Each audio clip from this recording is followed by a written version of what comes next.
बिस्मिल्लाहिर्रहमानिर्रहीम। आज का जो हमारा टॉपिक होगा ये प्रॉब्लम नंबर 1 और प्रॉब्लम नंबर 2 को हम इसी वीडियो में जो है वो कवर अप करेंगे। फाइनल अकाउंट की चैप्टर नंबर 10 है और बुक जो है वो आईकॉम पार्ट 1 की सुहेल अफजल जो कि ख़ास तौर पर जो है वो ऑलमोस्ट पाकिस्तान के हर कॉलेजेस के अंदर ऑलमोस्ट यही पढ़ाई जा रही है, तो इससे हम ये करा रहे हैं। बाकी जो जनरली देख रहा है फाइनल अकाउंट के पर्सपेक्टिव से, तो उसके लिए क्वेश्चन बिल्कुल सामने लिखा हुआ है और इसको साथ साथ मैं बताता चला जाऊंगा। सॉल्व जो करने का तरीकाकार है वो हर प्रॉब्लम के लिए मेरे लिए मुश्किल था कि मैं उसको हर एक को करता। उसके लिए मैंने एक कॉम्प्रिहेंसिव आपको एग्जांपल करवाई और उसी पैटर्न के ऊपर सारे क्वेश्चन सॉल्व होने हैं। अगर आपको फॉर्मेट और बाकी सारी चीज़ें देखनी है तो वीडियो जो है वो जो है आपको प्लेलिस्ट में मिल जाएगी, फाइनल अकाउंट की प्लेलिस्ट के अंदर अकाउंटिंग के, तो वहाँ से आप उसको देख सकते हैं। एट द एंड मैं उसको जो है वो आपको वो शो भी कर दूंगा आई बटन के अंदर, तो वो आप वहाँ से देख लीजिएगा।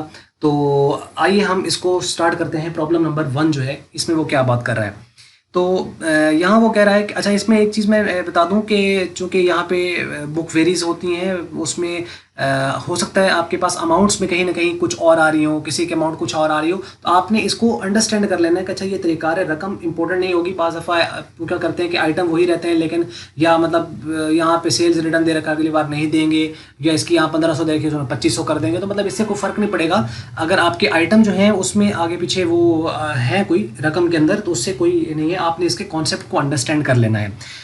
तो यहाँ वो बात कर रहे हैं, from the following balances prepare a trading account for the year ended 31 December 2015। The value of the stock on 31 December 2015 was 34,000।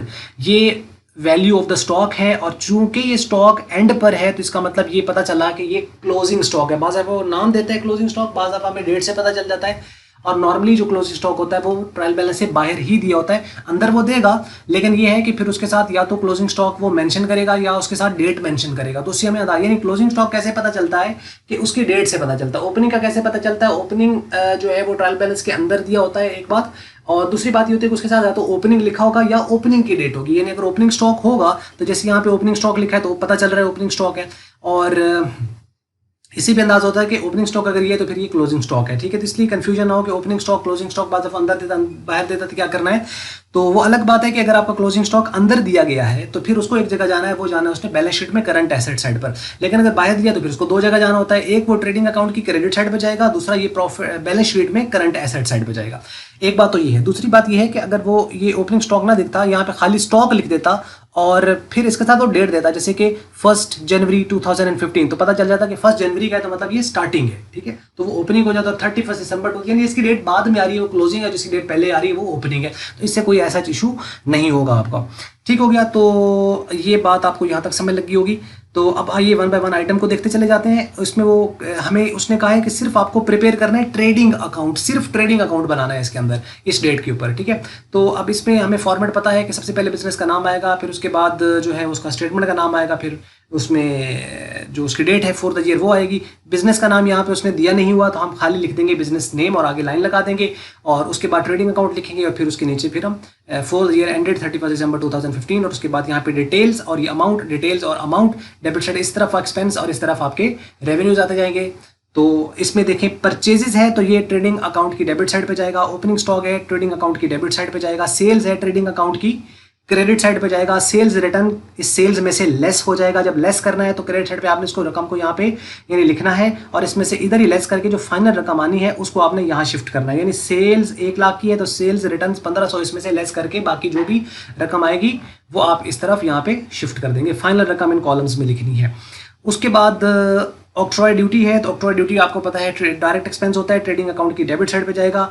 Gas, water, fuel charges trading account की डेबिट साइड पे। सैलरीज है तो सैलरीज प्रॉफिट एंड लॉस में जाती है, चूंकि हम profit loss नहीं बना रहे तो इस वाले आइटम को हम इग्नोर कर देंगे, इसे कहीं नहीं हम लिखेंगे क्योंकि हमें वो बनाना ही नहीं है प्रॉफिट एंड लॉस। उसके बाद परचेजेस रिटर्न्स हैं तो ये परचेजेस दे रखी हैं, परचेजेस रिटर्न को माइनस करना चाहिए। एक चीज़ और है कि आपने पूरे क्वेश्चन को एक बार पढ़ लेना जब भी एग्जाम में आप करेंगे, नहीं कि आप पूरा साथ साथ पढ़ते जाएं और साथ साथ लिखते जाएं तो गलती ज़्यादा होगी। प्रैक्टिस करें, एक बार क्वेश्चन को पढ़ लें, थोड़ा जहन में रखें कि अच्छा ये इनके साथ मैंने कुछ प्लस करना है माइनस करना है, ताकि उसके अकॉर्डिंगली फॉर्मेट के अंदर खराबी ना हो। तो परचेजेस रिटर्न्स, परचेजेस में से ट्रेडिंग अकाउंट की डेबिट साइड पे ये माइनस हो जाएगा। उसके बाद एक्साइज ड्यूटी ट्रेडिंग अकाउंट की डेबिट साइड पे, कैरेज ट्रेडिंग अकाउंट की डेबिट साइड पे, क्लियरिंग चार्जेस ट्रेडिंग अकाउंट की debit side, wages trading account की डेबिट साइड, पैकिंग चार्जेस है तो प्रॉफिट एंड लॉस अकाउंट की डेबिट साइड, और कस्टम ड्यूटी है तो ट्रेडिंग अकाउंट की डेबिट साइड पे। पैकिंग चार्जेस क्यों है? क्योंकि इनडायरेक्ट एक्सपेंस है, सेल्स के तादाद लोग है। ये सारे आइटम के बारे में अगर इसमें आपको नहीं पता, कस्टम ड्यूटी का, एक्साइज ड्यूटी का, कैरेज का, वेजेस वगैरह का, सैलरीज का, इसके ऊपर हमने वीडियोस बनाई हुई है, उसको थ्योरेटिकल पोर्शंस को फिर आप वहां से देख सकते हैं, हर चीज कवर्ड है। तो इस तरीके से आप इसकी ट्रेडिंग अकाउंट बनाएंगे। इसका आंसर प्रोबेबली ये निकल रहा है 34,350। इसको चेक कीजिएगा और हमारे साथ कमेंट्स में आप इसको शेयर कर लीजिएगा कि इसका आपका यही आंसर आ रहा है। अगर येस आता है तो आप इसके बैलेंस के साथ आप येस करके आप हमें कमेंट्स कर सकते हैं। प्रॉब्लम नंबर 2, इसमें अगर आप देखें तो वो बात कर रहे हैं following trial balance extracted from the books of Salman. यहाँ पे name of the business clearly mention है तो हम नाम यूज करेंगे। As on 31 December 2015 closing stock was values, नाम उसने दे दिया क्लोजिंग स्टॉक का 1,62,000। ये दो जगह जाएगा, ट्रेडिंग अकाउंट की क्रेडिट साइड पे और बैलेंस शीट में करंट एसेट साइड पे। और प्रिपेयर करेंगे trading account for the year इस डेट पर, और prepare the revise trial balance after preparation of the trading account बनाने के बाद रिवाइज ट्रायल बैलेंस भी बनानी है। अब देखें रिवाइज ट्रायल बैलेंस का भी कॉम्प्रिहेंसिव एग्जांपल में मैंने बड़ा क्लियरली बताया है, यानी ट्रेडिंग अकाउंट के बाद बने तब क्या है, प्रॉफिट लॉस अकाउंट के बाद बने तो तब क्या है, वो दोनों तरीके से आपको बताया गया है, तो वहां से आप इसको हेल्प ले सकते हैं। तो अब इसमें देखें आइटम को सबसे पहले देखते चले जाए। फिगर्स वही बात है कि फिगर्स हो सकता है जो है इसमें अमाउंट में कोई फर्क हो बुक्स के अंदर, क्योंकि हर साल चेंजेस थोड़ी बहुत होती हैं किताबों के अंदर। अब इसमें देखिए ओपनिंग स्टॉक है तो ट्रेडिंग अकाउंट की डेबिट साइड पे जाएगा। बिल्डिंग है तो ये फिक्स्ड एसेट है, इसको हम इग्नोर कर देंगे क्योंकि हमें सिर्फ ट्रेडिंग अकाउंट बनाना है, और रिवाइज ट्रायल बैलेंस में ये ऑब्वियसली आएगा। परचेजेज है तो ट्रेडिंग अकाउंट की डेबिट साइड पे जाएगा। सन्ड्री डेटर्स हैं तो ये करंट एसेट हैं। सेल्स रिटर्न सेल्स में से लेस हो जाएंगी, सेल्स ये दे रखी है उसने। और कैरिज इनवर्ड है तो ट्रेडिंग अकाउंट की डेबिट साइड पे जाएगा। Carriage outward profit and loss account की डेबिट साइड पे जाएगा। सैलरीज प्रॉफिट एंड लॉस की डेबिट साइड पे जाएगी। और फर्नीचर हमारा फिक्स्ड एसेट है। Cash in hand current asset है, बैलेंस शीट में जाएगा। और कैपिटल फिक्स्ड लाइबिलिटी है, सेल्स ट्रेडिंग अकाउंट की क्रेडिट साइड। और सन्ड्री क्रेडिटर्स जो है ये हमारी करंट लाइबिलिटीज है। और परचेजेस रिटर्न है, ये परचेजेस में से ट्रेडिंग में से लेस हो जाएंगे। तो मतलब आपको क्या करना है कि सिर्फ वो आइटम यहाँ पे लिखने हैं जो कि उस पर्टिकुलर अकाउंट के हैं, यानी ट्रेडिंग के हैं, तो उसको लिखना है, बाकियों को आपने इग्नोर करते चले जाना है। ठीक है, तो इसका अगर आप बनाएंगे तो इसमें आपको ग्रॉस प्रॉफिट जो है उसका निकलेगा 2,74,000 और रिवाइज ट्रायल बैलेंस का जो बैलेंस निकलेगा वो 7,14,000 आपके पास ही आएगा। अच्छा, अब इसमें देखें कि ये आपके पास जो है अगर बैलेंस आपका ये नहीं आ रहा तो उसमें सिर्फ एक गलती फिर हो सकती है कि आपने क्लोजिंग स्टॉक को मेक श्योर कि क्लोजिंग स्टॉक को आपने डेबिट साइड पे लिखा या नहीं। और दूसरी चीज ये है कि आपने यहाँ पर जो ग्रॉस प्रॉफिट निकला है ये वाला, इसको आपने जो है वो क्रेडिट साइड पे लिखा है या नहीं।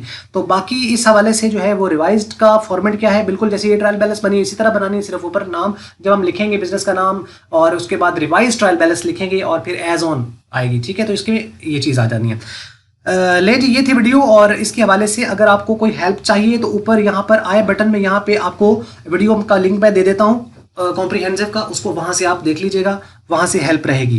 वीडियो अगर आपको अच्छी लगी है मल्टीपीडिया की तो आप फिर मल्टीपीडिया जो है इसकी वीडियो को लाइक कर लें और शेयर कर लें दूसरों के साथ। अगर आपको अच्छी नहीं लगी तो उसको फिर डिसलाइक करें, और हमेशा की तरह वीडियो देखने का बहुत बहुत शुक्रिया।